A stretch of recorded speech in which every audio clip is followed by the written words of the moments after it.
Cette clé, elle va passer par la prise de parole et donc par l'acceptation du fait que, oui, ces émotions sont réelles, mais elles ne sont pas insurmontables. Vous avez déjà une réponse en étant côte à côte, en étant ensemble, parce que vous fonctionnez avec la même intensité tous les deux.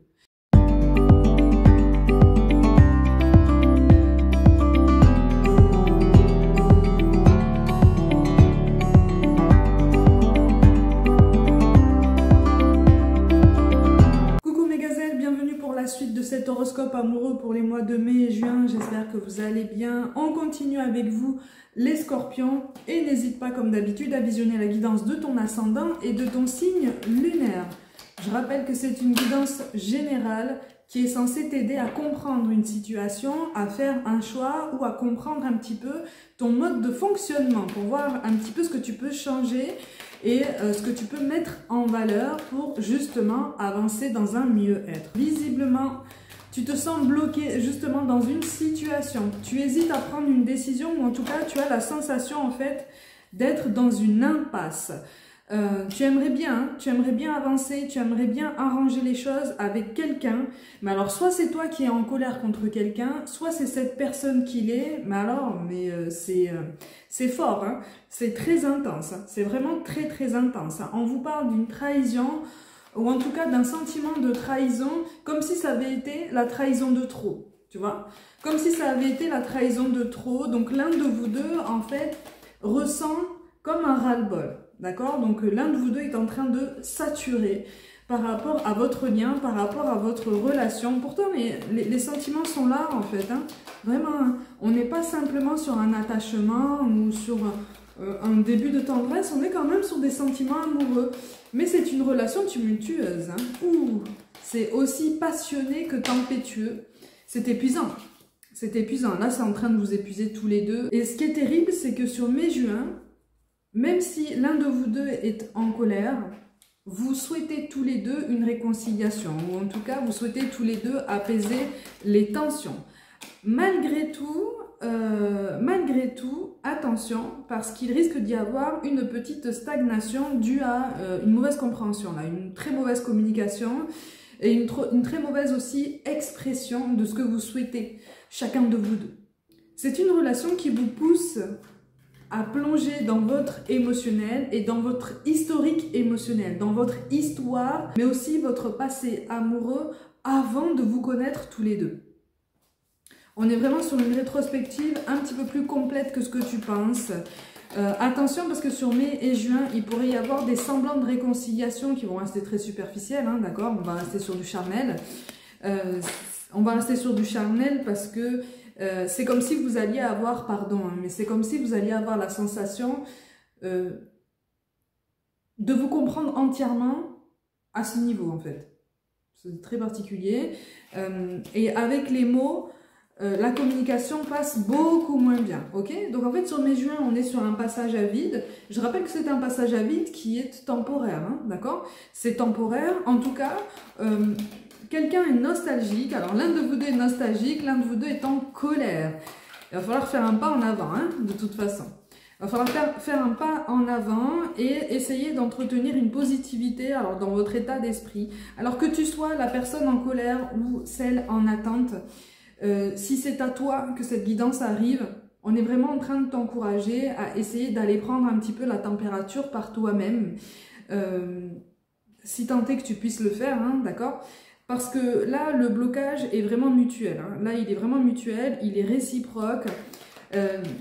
Et attention, parce qu'il pourrait y avoir une forme de dépendance affective à régler aussi de ce côté-là. Okay ? Pour certains d'entre vous, il y a une jalousie, une énergie extérieure. Alors, c'est une énergie féminine. Ça peut être un homme, ça peut être une femme, peu importe. Ça peut être de ton côté comme du sien, peu importe. C'est une énergie féminine en ce sens que c'est une énergie qui a longtemps attendu que votre lien soit perturbé. C'est pas quelqu'un qui a alimenté les perturbations, c'est pas quelqu'un qui les a forcément provoquées, c'est quelqu'un qui a attendu dans son coin que les choses se passent, qui a observé de loin et qui continue d'observer, d'accord? Et qui risque un petit peu d'entrer en action ou en tout cas d'essayer un petit peu de placer ses pions parce que visiblement là, moi je parle à des personnes qui sont en couple, mais c'est un couple soit qui traverse un creux de vague, soit qui est en pause, ou en tout cas qui a besoin de temps pour réfléchir. Okay, donc pendant cette période de transition, hop, cette personne va vouloir un petit peu, voir un petit peu si elle a ses chances ou si elle peut se placer en fait, hein, d'accord? Donc à vous deux hein, de voir comment vous communiquez ensemble et comment un petit peu vous aplanissez la situation, parce qu'il y a beaucoup de fatigue ici. Il y a beaucoup de fatigue émotionnelle, il y a beaucoup de fatigue nerveuse, il y a beaucoup de défaitisme, il y a beaucoup de fierté et d'orgueil aussi, hein. Donc l'un de vous deux vraiment hein, va se retenir d'exprimer réellement ce qu'il ressent, alors que les sentiments sont là, ils sont réels, comme je te l'ai dit, hein, ils sont réels, ils sont là, ils sont bien présents. Mais par fierté, on va se taire. Par fierté, on va couper le dialogue, ou en tout cas, on va laisser l'autre venir pour voir un petit peu ce qu'il en est. Alors attention, parce que là, on est vraiment sur une confrontation d'ego, là, on est sur une confrontation de fierté. Vous êtes deux tempéraments très forts, quel que soit le signe astrologique en face de toi, de toute façon vous êtes deux tempéraments très forts et particulièrement obstinés. Par le passé, pour autant, vous avez vécu possiblement le même type de blessure, d'accord? Et on vous parle d'une trahison, mais on vous parle aussi d'humiliation. Chacun de vous deux, vous avez vécu un épisode où vous vous êtes senti humilié et cette notion de triangulaire un petit peu fantôme qui te fait peur là ou qui peut faire peur à la personne en face de toi revient comme en écho par rapport à quelque chose qui s'est déjà passé aussi, soit entre vous deux déjà, soit avec d'autres personnes du passé. Donc là, on est vraiment sur une répétition des schémas qui peut se briser, d'accord? Mais alors, il va falloir faire un effort sur la communication et sur le discernement à garder entre la fierté minimum hein, qu'on doit garder de toute façon dans toute relation humaine et le fait un petit peu de faire l'effort, de prendre la température pour ouvrir le dialogue et voir un petit peu ce qu'il en est. Il faut savoir aussi faire la différence entre un rapport de force et un rapport humain qui veut se guérir, tu vois. Donc à vous deux de voir un petit peu ce que vous souhaitez mettre en place pour la suite. Est-ce que vous souhaitez rester sur quelque chose de très conflictuel et de très tendu comme ça? Parce que j'ai l'impression qu'en fait vous vous êtes habitué à fonctionner comme ça, comme si vous vous étiez fait à l'idée que parce que vous avez des tempéraments très forts, vous ne pouvez pas fonctionner autrement. Sauf qu'en fait tous les deux vous avez envie de douceur, vous avez envie de fluidité, vous avez envie de quelque chose de beaucoup plus apaisé. Alors pourquoi ne pas travailler ensemble et chacun de son côté en ce sens? On est vraiment en train d'essayer d'attirer ton attention sur ça, tu vois. Attention, là quand on t'encourage à essayer de faire le premier pas en fait vers cette personne pour voir ce qu'il en est, ça n'est absolument pas une obligation. Tu gardes ton libre arbitre, hein, bien entendu, mais visiblement, si cette guidance tombe sur toi, c'est que tu es plus à même de prendre du recul et de te dire « Ok, mais finalement, qu'est-ce qu'on veut ? Qu'est-ce qu'on veut construire et à quoi est-ce que ça va nous mener en fait de se tenir tête comme ça, comme deux esprits particulièrement têtus, obstinés et fermés en fait. À quoi ça va nous mener? À part au même point que là où on se trouve aujourd'hui. Est-ce qu'on veut avancer et de quelle façon? C'est vraiment ça. Hein. C'est vraiment ça, parce que là, vous n'avez absolument pas avancé comme vous le souhaitiez hein, sur la guérison de vos blessures émotionnelles, sur cette notion de trahison et d'humiliation. Tout est à vif, hein, des deux côtés. Hein. Tout est à vif. Donc, vous prenez vraiment les choses à cœur et le moindre mot malheureux prend des proportions d'un point de vue très émotionnel, complètement disproportionnées, justement, complètement démesurées.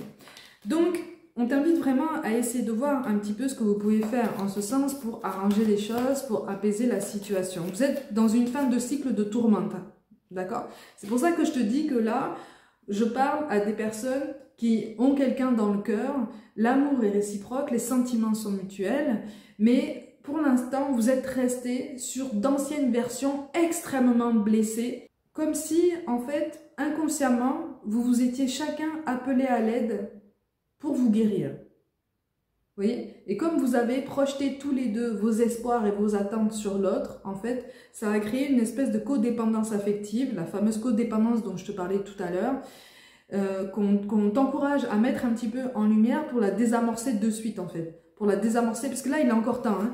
Il est encore temps de la désamorcer, de prendre conscience en fait de cet attachement qui risque de vous faire tourner en rond pour vous faire prendre un autre tournant et vraiment vous faire emprunter une plus jolie élévation en fait dans votre duo si vous choisissez d'avancer ensemble, hein. Ok? Parce que vous ne pouvez pas rester seulement sur une attente aussi flamboyante et aussi intense. Nerveusement, vous sentez qu'en fait ça vous fatigue tous les deux.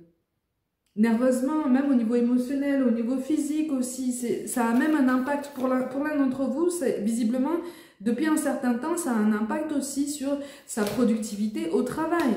Donc c'est pas bon tout ça. Il y a un sentiment d'enfermement, un sentiment de frustration, de stagnation qui n'est absolument pas nécessaire et absolument contre-productif, tu vois. Mais ça c'est vous, en fait, ça c'est vous deux, tu vois. Donc vous êtes tous les deux comme ça, vous êtes devant une porte fermée, il y a une clé, hein, il y a une clé sur la porte, il n'y a pas de problème. Sauf que vous savez qu'en fait, cette clé, elle va vous mettre face à votre blessure d'humiliation du passé et à votre blessure de trahison du passé. Encore une fois, tous les deux, vous avez ces deux traumatismes en vous. Ah, vous avez touché le jackpot, hein. Vraiment, hein. Vraiment. Mais vous avez quelque chose à faire grandir en vous et à faire grandir ensemble. Il y a quelque chose de très très beau en fait qui peut s'annoncer, mais qui s'annonce intense parce que justement ça va vous pousser à remettre de l'ordre dans vos projets. Qu'est-ce que vous souhaitez mettre en place sur la suite de votre chemin? Qu'est-ce que vous vous trouvez en fait, chacun mutuellement? Parce que vous vous êtes perdus là, vous êtes perdus tous les deux, vous êtes perdus dans les doutes, vous êtes perdus dans des attentes qui n'ont pas été satisfaites, vous êtes perdus dans des mots malheureux qu'on n'a pas voulu forcément prononcer, vous êtes perdus dans le sentiment que l'autre a voulu nous faire du mal alors que non en fait. C'était juste de la maladresse, c'était juste voilà, de l'impulsivité particulièrement mal maîtrisée. Qu'est-ce que vous pouvez faire en fait pour adoucir tout ça? Prendre le temps, prendre le temps. Prendre le temps, et j'allais dire pour une fois en fait. Parce que là, je parle à des personnes qui se sont rencontrées, qui se sont mises ensemble très très vite. Vraiment, le couple a démarré très très tôt hein, pour vous deux. Et ça a démarré sur les chapeaux de roue dès le début. Vraiment, hein, ça a été très très fort. Et même l'entourage vous a regardé du coin de l'œil avec beaucoup de précautions parce qu'on a senti qu'en fait, ça allait faire des vagues. On a senti que ça allait faire des vagues. On vous l'a peut-être dit aussi, hein, tu vois. Donc, vous êtes deux tempéraments tempétueux, vous êtes deux tempéraments très sensibles, malgré tout, tu vois. Et ça, c'est une sensibilité qui n'est pas maîtrisée, qui est pour l'instant malhabile et qui vous amène justement, voilà, à des maladresses et à des énièmes pauses et des énièmes réconciliations entre vous, pour essayer en fait de construire votre vie, essayer d'avancer, sauf que vous n'avez pas pris conscience que là, si vos émotions remontent à ce point, c'est qu'elles ont besoin d'être partagées, elles ont besoin de trouver leur point commun. Encore une fois, vous avancez avec les mêmes traumatismes, donc il n'y a absolument pas de raison de vous trouver autant de différences. Tu vois ce que je veux dire? Vous avez aussi des points communs dans les épisodes malheureux que vous avez vécu par le passé. Vous êtes capable d'une élévation qui est incroyable, ou en tout cas qui peut vraiment vous mener très loin sur des projets sur du long terme. Mais pour l'instant, vous vous êtes perdu, encore une fois, dans la tempête de vos émotions et dans cette obstination à ne plus faire ce pas en premier parce qu'on l'a déjà fait, parce qu'on sature, parce que ça a été la goutte d'eau qui a fait déborder le vase. Donc là, on a dit stop. À toi de voir, hein. Tu peux en rester là aussi, tu as le choix. Hein. Tu as le choix. Rien ne t'oblige. Malgré tout, ces émotions vont remonter. Donc, que tu choisisses d'avancer avec cette personne, que tu choisisses de prolonger la pause parce que tu as besoin de temps, que tu choisisses d'avancer potentiellement avec quelqu'un d'autre, ces émotions-là, ces blessures émotionnelles, elles sont là. Elles sont toujours là. Et si tu continues en fait de compter sur la présence d'une autre personne pour t'aider à surmonter ça, tu vas reproduire ces schémas. Tu as la clé déjà en face de toi. Souviens-toi de la carte que je t'ai montrée. Hein. Tu as la clé déjà en face de toi, tu as la clé déjà en toi. Cette clé, elle va passer par la prise de parole. Et donc par l'acceptation du fait que, oui, ces émotions sont réelles, mais elles ne sont pas insurmontables. vous avez déjà une réponse en étant côte à côte, en étant ensemble, parce que vous fonctionnez avec la même intensité tous les deux. Vous fonctionnez avec la même intensité, vous fonctionnez avec le même feu. Donc il n'y a pas de raison, en fait, que vous ne trouviez pas de solution avec la même intensité et le même feu. Tu vois ce que je veux dire? C'est un travail de switch énergétique qui est tout à fait accessible et qui là apparaît absolument nécessaire pour vous aider à rebondir. D'accord? Donc ce creux de vague là est absolument temporaire. Malgré tout, pour certains d'entre vous, on est vraiment sur un cercle amical ou familial qui est relativement fermé aussi et qui vous maintient, soit toi, soit la personne que tu aimes, dans un mental particulièrement exacerbé et donc dans une fierté un petit peu teintée d'orgueil aussi, qui vous maintient l'un de vous deux dans l'idée que non, il faut pas bouger, il faut rester là, il faut tenir tête et il faut se montrer fort. Il ne faut pas confondre se montrer fort et se fermer complètement à une communication qui a toutes les possibilités de s'ouvrir et de s'établir sur de meilleures bases quand on décide de faire un effort.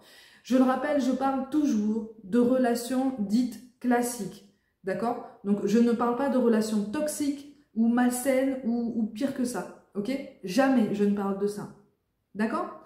Donc là, on est vraiment en fait sur deux tempéraments d'oiseaux blessés en fait, d'oiseaux éternellement blessés. Vous êtes possiblement artiste ou vous avez une fibre artistique. L'un de vous deux au moins a une fibre artistique, il y a quelque chose de très... la guitare ressort. Hein. La guitare ressort. Vous avez quelque chose de très sensible de ce côté-là et de très fort. C'est très authentique. Vraiment, votre vérité, elle passe par le côté très artistique et très atypique de votre duo. C'est votre vérité en fait. Tu vois, c'est votre propre vision de l'amour, votre propre façon de ressentir l'amour. C'est quand même quelque chose de particulier parce que vous-même, vous y êtes perdu. Vous vous y êtes perdu parce que vous avez essayé d'entrer dans des cases, vous avez essayé de coller à des options. On a quand même l'abondance qui sort, donc on est sur un arrangement de la situation qui est possible. Moi, je te parlerai plutôt de fin juin. Parce que là, on est sur les guidances de mai-juin. Je te parlerai plutôt d'un arrangement sur mai-juin où là, on préfère te dire que effectivement, davantage d'espoir sont permis pour essayer de voir un petit peu ce qu'il en est. Donc d'ici fin juin, donne-toi le temps de réfléchir, donne-toi le temps. Tu vois, on a une transformation de votre duo, mais qui est juste ralentie en fait. Elle est ralentie. Et j'ai l'impression qu'en fait, vous avez avancé. Hop, il y a eu un stop, il y a eu une pause, voilà, hop, vous avez avancé, il y a eu une progression, mais c'est une progression qui ne correspondait pas à vos critères, qui ne correspondait pas à votre nature. Donc à partir du moment où on essaye de coller à un mode de vie ou une façon d'aimer, ou une vision de l'autre qui n'est pas stable et qui ne nous correspond absolument pas, ça ne tient pas. Donc ça a donné une énième pause, et puis on a repris, et puis on a réessayé, et puis voilà. Donc il y a eu beaucoup d'ascenseurs émotionnels aussi, hein. Il y a eu beaucoup d'ascenseurs émotionnels, ça a repris, ça s'est arrêté. J'ai l'impression qu'en fait c'est toi hein, qui est vraiment dans la colère, dans la rancœur, qu'on ne remet absolument pas en question, hein, d'accord? Tu as tes raisons hein, pour être en colère, pour ressentir ce genre de sentiment. Garde en tête malgré tout que colère, ressentiment, tristesse, mélancolie ne sont pas bonnes conseillères. Ok? Elles ne sont pas bonnes conseillères. Il faut absolument que tu penses à ton bien-être, à ton équilibre et à la nécessité, si tu veux, d'avancer. Donc on a une reprise qui ressort ici, qui est possible de façon très timide pour les débuts. D'accord? Pour les débuts. D'ailleurs, pour certains d'entre vous, cette reprise a déjà eu lieu là, de façon toute récente et ça te fait bizarre parce qu'en fait, c'est vraiment, vraiment très en lenteur. C'est pas votre habitude, hein, de toute façon, hein, de fonctionner comme ça. Mais c'est là qu'en fait, on souligne le bon point en fait de votre parcours. Là, vous êtes en train d'amorcer un nouveau chemin et quelque chose qui vous correspond davantage. Même si pour l'instant, vous avez du mal à vous y repérer, vous avez du mal à vous comprendre et à être confortable, on vous parle d'un vrai engagement qui est possible, un engagement sur du long terme, d'accord? Quelque chose qui va vraiment pouvoir vous faire vibrer sur des fréquences beaucoup plus élevées ou en tout cas beaucoup plus positives, d'accord? Donc inspirez vraiment de bonnes vibrations au quotidien et en tout cas petit à petit atténuer tous ces ascenseurs émotionnels et trouver un apaisement. Cet apaisement, il va passer par cette forme de gain de maturité que vous êtes en train de travailler, ou en tout cas dans laquelle vous êtes plongés tous les deux. Ok ? Pour certains d'entre vous, il pourrait s'agir d'une vie en commun qui a été contrariée, ou en tout cas d'un projet de vie en commun qui a été contrarié et qui a provoqué comme un conflit entre vous. Mais encore une fois, c'est un conflit qui a été mal engagé, qui a été vraiment... Encore une fois, c'est un conflit qui a été rempli de non-dits et de mots malheureux, hein, vraiment. Hein. Il y a eu beaucoup de maladresse hein, dans le vocabulaire, dans la façon de présenter les choses. Donc, l'un de vous deux s'est braqué et risque de rester braqué sur mai et juin. Sur mai et juin. Il y a peut-être aussi des enfants, donc on est peut-être aussi sur une famille recomposée ou quelque chose comme ça. L'un de vous deux, au moins l'un de vous deux a des enfants. Et...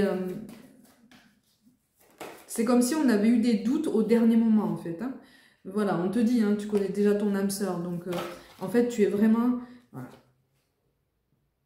On a le goût d'inachevé avec le travail du passé. Donc, quand je te dis que vous vous connaissez déjà et que vous avez vraiment été bloqué dans une concrétisation de projet, c'est vraiment ça, tu vois. Donc, en fait, on est vraiment en train de confirmer ce que je suis en train de te dire depuis tout à l'heure. Hein. Vous êtes sur des projets de vie très importants, mais pour lesquels, effectivement, vous n'avez pas forcément pris en compte tous les facteurs vous touchant personnellement. Et les facteurs vous touchant personnellement, c'est le fait que vous ayez porté un masque pendant très longtemps pour remplir des cases, et puis aussi pour essayer de passer outre cette blessure d'humiliation et cette blessure de trahison passée que vous n'avez absolument pas digérée. Tu vois? Donc en fait, on est sur ça, on est sur un chemin de guérison qui s'annonce de toute façon différent. Parce que vous êtes différents, parce que votre duo est atypique et que peu de personnes peuvent le comprendre en fait. Hein, vous voyez, on te dit adieu la routine. Donc, en fait, on est vraiment sur quelque chose qui vous pousse à vous ancrer, qui vous pousse effectivement. On te parle, l'un de vous deux est au moins blond ou a les cheveux clairs ou châtains. Pour certains d'entre vous, il s'agit de cette fameuse énergie, tierce énergie extérieure pour laquelle on a des soupçons ou on risque d'avoir des soupçons. Parce que ce sera quelqu'un qui sera en lien soit avec ton travail, soit avec son travail à lui ou à elle. Il va y avoir des soupçons, il va y avoir voilà, des instabilités. Partant de là, tu vois, on est vraiment en train de te dire ça, une autre personne perturbe la relation. Pourtant, c'est ta réaction ou la réaction de la personne de tes pensées par rapport à cette énergie extérieure. On est sur la fuite d'une relation. Malgré tout, si c'est toi qui es en colère, si c'est toi qui es en colère et que tu as envie que l'autre revienne parce que tu n'as plus envie de faire ce premier pas, on est sur ça pour toi aussi, sur la fuite de relation. En ce sens que tu risques de te montrer un petit peu fermé au dialogue ou à la prise de température. On a les peurs qui sortent en dos de deck parce que oui, effectivement, on est sur une appréhension de recommencement de schéma passé. Il n'y a absolument aucune raison d'avoir cette peur de reproduire ce schéma passé. Malgré tout, hein, cette peur risque de rester présente le temps que vous mettiez les choses à plat.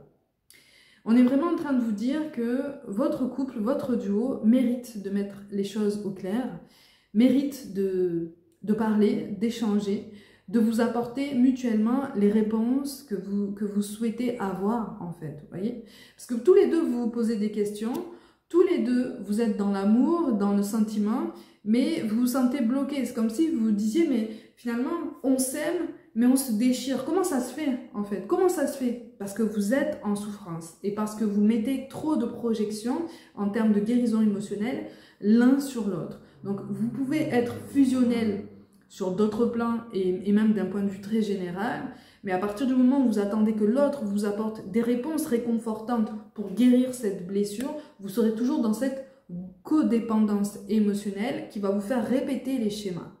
Et là, on est vraiment en train de vous dire, ok, on vous met face à vos peurs, mais à un moment donné, il va falloir faire l'effort de comprendre qu'en fait, ce sont vos peurs qui dirigent votre amour. Alors que vos peurs là, quand vous en prendrez conscience, elles vont le transformer, cet amour. elles sont capables de le faire grandir. Vous êtes capable de le faire grandir si vous choisissez de prendre le temps, de vous donner le temps justement, et de comprendre vos propres schémas personnels, votre propre raisonnement individuel, parce que vous avez le même, hein, d'accord? Vous fonctionnez vraiment en miroir, vous êtes vraiment identiques. À partir du moment où vous aurez mis le doigt sur cet élément en commun qui à chaque fois en fait met le feu aux poudres, à ce moment-là, on sera sur un début de nouveau cycle qui va vraiment pouvoir vous révéler l'un à l'autre dans votre vie. Et à ce moment-là, le projet de vie en commun, voire même de foyer recomposé, pourra reprendre vie et d'une façon vraiment plus apaisée et même plus détachée au niveau émotionnel. Vous n'y accorderez plus autant d'importance, ou en tout cas, vous n'y apporterez plus la même vision. Ce sera une vision plus apaisée, plus consciente aussi de ce que vous avez vécu et de ce que vous êtes capable de vivre et de ce que vous voulez vivre en fait dans votre bonheur. Donc là, ça ne tient qu'à vous. C'est vous qui choisissez, ok? Mes gazelles, comme d'habitude, prenez soin de vous, croyez en vous. Pour toute guidance personnelle, toutes mes coordonnées sont mentionnées. Je vous envoie tout mon soutien et je vous dis à très vite.